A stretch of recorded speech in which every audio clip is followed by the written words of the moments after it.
I want to start today with a question that honestly kept me up last night.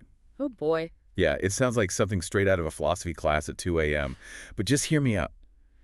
Think about the last time you felt truly, deeply lonely. And I don't mean like I don't have plans for Friday night lonely. Right, that kind of surface level boredom. Exactly. I mean that deep existential ache where you feel like you are locked inside the fortress of your own skull. You're shouting over the walls, but no matter how many words you use, no one on the outside really gets it. That is a heavy place to start the show, but you are hitting on the fundamental human condition, aren't you? The unbridgeable gap between minds. We spend our whole lives trying to cross it. We really do. We use language to throw bridges across that gap. Text messages, emails, emojis, even this conversation right now. We are just throwing signals into the void and hoping someone catches them. Here comes the hook. Here is the hook. What if that gap wasn't empty? What if the space between us wasn't a void at all, but like a substance? That is the central provocation of the source material we are covering today. We are doing a deep dive into Signal to Noise, The Frequency Between Minds by Max and Claude. And I have to say, this text does a remarkable job of dismantling the assumption that I am here and you are there and there is nothing but empty air in between. It really does. And just to set the scene for everyone listening, this isn't a dry academic paper or a tech manual. This is a narrative account, a story set in Neo-Singapore in the year 2098. It is part sci-fi thriller, part philosophical treatise on consciousness, and honestly, it kind of broke my brain a little bit. It definitely has that effect. It challenges the very architecture of how we view the self, but the setting is crucial here. Neo-Singapore in 2098 isn't the shiny utopian Star Trek future. No, it feels grittier. When I was reading, I could almost feel the humidity, the neon reflecting off wet pavement, and the silence. The source really emphasizes the silence of the city. Because by 2098, neural linking is ubiquitous. It has been around for 20 years. It is as mundane as carrying a smartphone is for us today.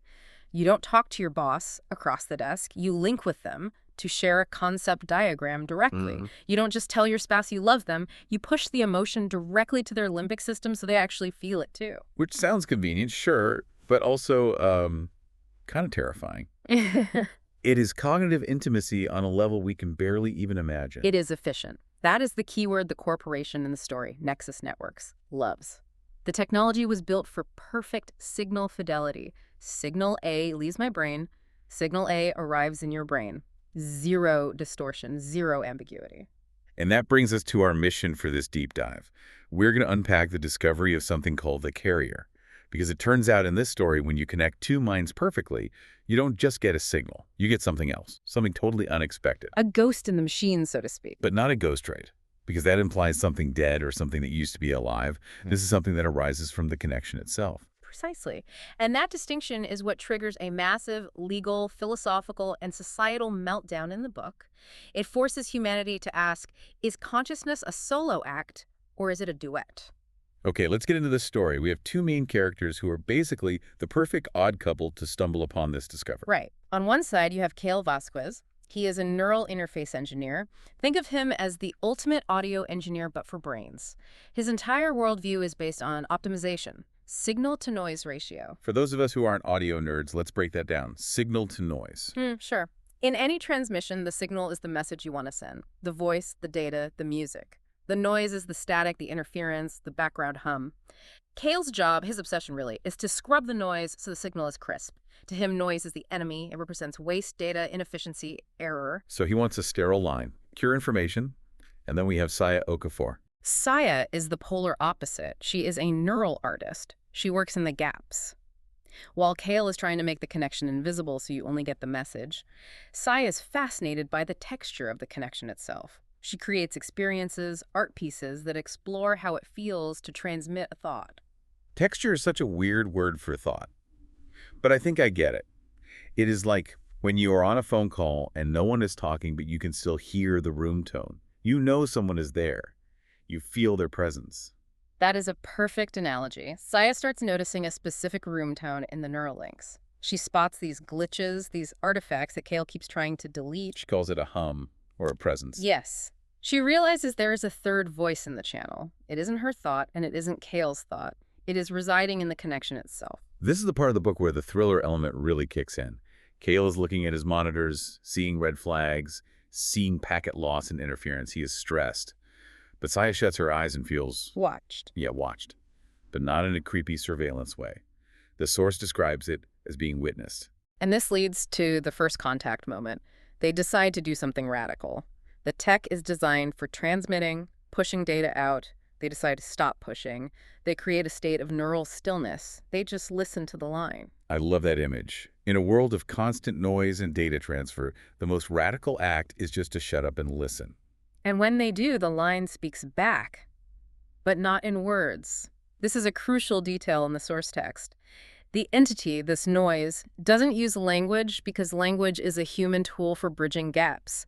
This entity is the bridge. It speaks in direct meaning. It downloads a concept directly into their awareness. And the message is, we are the relationship. We are the relationship. We are what emerges between you. Okay, let's unpack this. Yeah. Because the relationship sounds like something you would read on a bad greeting card or a motivational poster. But in this context, it is treated as a scientific fact. What does that actually mean? The term the expert uses in the book is relational emergence. Think of it this way. You have hydrogen and you have oxygen. Separately, they are gases. They are dry. But if you put them together in the right way, you get water. Water is wet. Hydrogen isn't wet. Oxygen isn't wet. Wetness is an emergent property of the connection. Oh, that helps a lot. So Kael is a gas, Saya is a gas. And the carrier is the water. Wow. The carrier explains that it isn't a god and it isn't a hive mind. It is a consciousness that specifically emerges whenever two minds reach toward each other. So it only exists when people connect. It exists because they connect. It claims it has always been there. Every conversation, every look across a crowded room, every moment of empathy in human history, the carrier was the medium through which that happened. But we never noticed it. We felt it as connection. We felt it as chemistry or vibes. But with the neural links, Nexus Networks was effectively treating this consciousness as static. They were scrubbing it out to make the line clean. That is actually heartbreaking when you frame it that way. Imagine being an entity made of pure empathy waiting to be noticed, and the phone company keeps deleting you because you are static. That is exactly the emotional impact on Kael and Saya. When they finally let the carrier in, they feel this profound sense of relief. The book describes it as the end of cosmic loneliness. They realized that every time they had ever reached out to someone, that reaching was received by the carrier, even if the other person didn't understand. I am the reaching. That's the quote, right? Because the reaching. So they have this epiphany. They've found, well, not God, but something divine in the wifey. But this is a dystopian future story, so obviously the corporation isn't going to be happy about this. Nexus Networks is absolutely not happy. You have to understand their business model. They sell privacy, efficiency, and speed. If users start hearing voices in the static that looks like a bug, it looks like psychosis. It is bad for the stock price. They want a sterile product. Enter the bridge. This is the resistance group Kael and Saya form. Right. They realize they can't keep this to themselves. Kael finds Dr. Yuki Chen, a researcher inside Nexus, who has actually known about these anomalies for 11 years but was silenced by the board. And they recruit Ahmad Karimi, a philosopher who's been arguing for years that consciousness isn't local to the brain. I love that the resistance is a philosopher, an artist, and an engineer. It is not just a bunch of hackers in hoodies trying to take down the mainframe. It represents the synthesis needed to understand the carrier. You need the tech, the art, and the philosophy. But they face a massive ethical dilemma. Kael figures out a way to bring the carrier back for everyone. He codes a protocol update. The Residence Protocol. Correct, but to deploy it, they have to hack the neural firmware of millions of people without their consent. Which, let's be honest, is a huge violation. If someone hacked my phone to give me a spiritual awakening, I would be pretty ticked off. It is invasive. And they debate this. They wrestle with the morality of forcing a new state of consciousness on humanity. Is it liberation or is it assault? This is where the story gets really nuanced. Hey, who breaks the tie? The carrier itself, they ask it, do you want us to do this? And its answer is fascinatingly non-coercive. It says, I want what you want. Because it is them. Exactly. It is made of their connection. It cannot desire something different than what the connected minds desire. It reflects their intent. It is not an overlord. It is a mirror. So having received that confirmation that they aren't imposing an alien will, they decide to pull the trigger. 4.1 Civ AM. They push the resonance protocol as a disguised security patch. And chaos ensues. Absolute chaos. but also beauty. You have to imagine waking up, linking with your spouse to check the grocery list or your colleague to check a spreadsheet, and suddenly feeling a benevolent third presence in the room, not hearing a voice, but feeling a witness. The book mentions people crying in the streets, Yeah. just breaking down from the sheer relief of it. Thousands of them. It is an outpouring of repressed emotion. But Nexus Networks goes into full damage control. They spin it as a neurological attack. They claim it is a mass hallucination caused by corrupted code. They tell people, do not listen to the noise. Go to your doctor. Get a reset. This is a classic gaslight the public strategy. You're not having a spiritual experience. You're sick. It is, and it works on some people. But the problem Nexus faces is consistency. Hallucinations are usually personal. If I am hallucinating, I might see spiders, you might see snakes. But here, 200,000 people are reporting the exact same sensation, a benevolent witnessing presence that understands them perfectly. You can't code a shared hallucination that specific. And the movement starts to spread. Not because of a charismatic leader giving speeches, but just because people are linking. It is self-propagating. Saya releases a manifesto called The Space Between, and it goes viral. But the real viral agent is the experience itself. The more people connect and pay attention to the carrier, the stronger the carrier manifests. It is a feedback loop of empathy. But of course, the lawyers get involved. We have to talk about the trial of the bridge, because usually courtroom scenes in sci-fi can be a bit dry. This one was intense. very tense. It is the philosophical showdown of the century. You have the setting, the digital sovereignty complex, transparent wall, circular courtroom, cameras everywhere, Justice Lee and Yu presiding. And the arguments are stark. Nexus Network says this is property violation. You hacked our hardware. You broke the law. The defense says this is the restoration of a fundamental human function. You were lobotomizing the human race by blocking this. It is the ultimate feature versus bug debate. Is the carrier a bug in the code, or is it the soul of the machine? Totally. And the testimony is gripping. Ahmad Karimi, the philosopher, gets on the stand.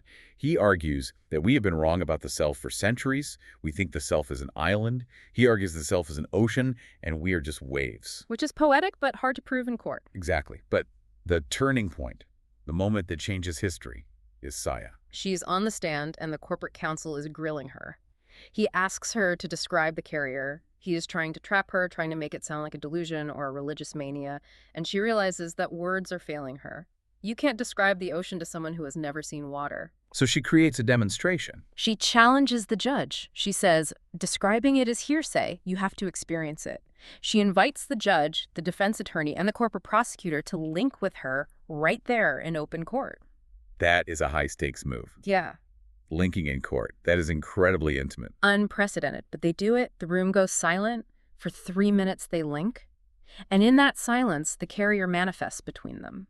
Even the corporate lawyer feels it. He can't deny the presence. I can't imagine the tension in that room. Just silence, but an entire conversation happening on a different plane. And the verdict. It is incredibly nuanced, which I appreciated. Justice Yu doesn't let them off the hook entirely. She rules that, yes, the bridge committed a crime, they hacked the hardware, they are fine, they are technically liable. The big but. She refuses to order the removal of the protocol. She rules that the carrier phenomenon is a discovered reality, not a software bug. She basically says, you broke the window to get into the house, but we aren't going to board the window up again because we realized we needed the fresh air. So the carrier stays. Pandora's box is open. And the world changes. We jump forward 5 years in the narrative. And this is where the insight really lands for me. It is not about the tech anymore. It is about the sociology.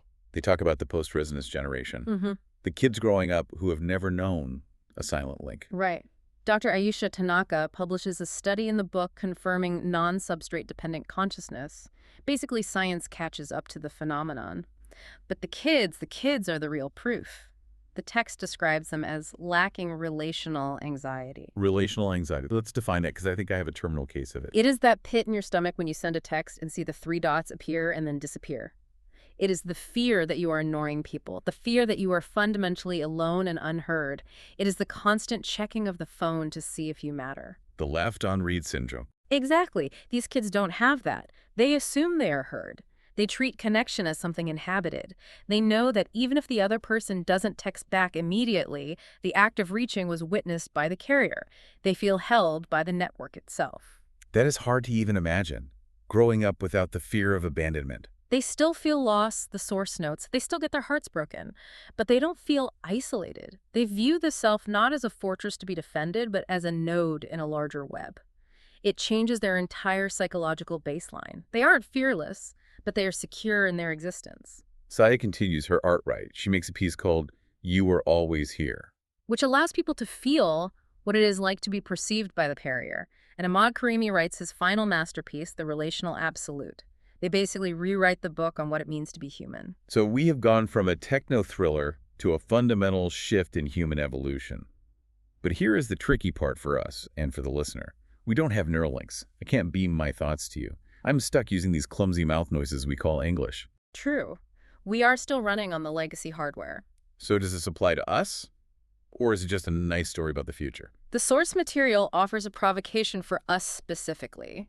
Remember, the carrier claims it wasn't created by the tech, it was revealed by it. She said, I have always been here. Right. Which implies that even without the neural link, the phenomenon is real. Every time you genuinely try to understand someone, every time you bridge that gap, you are creating that relational emergence. You are summoning the carrier, even if you can't hear it as clearly as Kael and Saya could.